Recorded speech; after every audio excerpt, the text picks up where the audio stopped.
most pleasing thing for me is that Africa and Europe have moved past planning and into the implementation phase of the African Energy Master Plan, so the Africa Single Electricity Energy Market and the Africa Continental Power Systems Master Plan and the Africa Energy Efficiency Strategy are the three key documents that will lead us into the future in the actual build-out of an African energy system that has ambitions far greater than what were there before.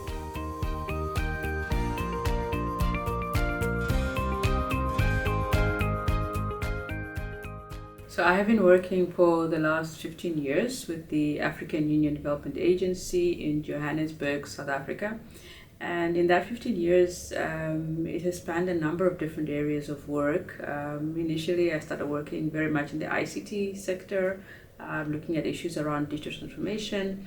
And then for the last, I would say about maybe 8 to 10 years or so, it was more now focusing on infrastructure development more broadly.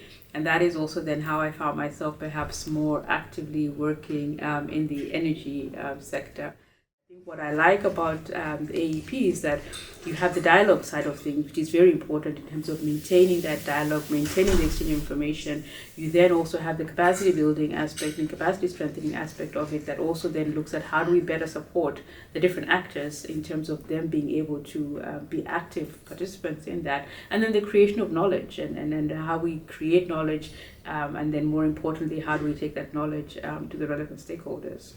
I think one thing that I really would like to perhaps make sure that we do not lose is that there have been a lot of solid foundations that have been laid, I think, by the previous leadership of the Secretariat. And so one, of course, wants to be able to see how do you contribute to that, how do you build on what has already come before, and then how do you change the outlook for the partnership. I think the partnership has established itself well in terms of being that sort of bridge between the implementation and the dialogue and trying to bring the two worlds together.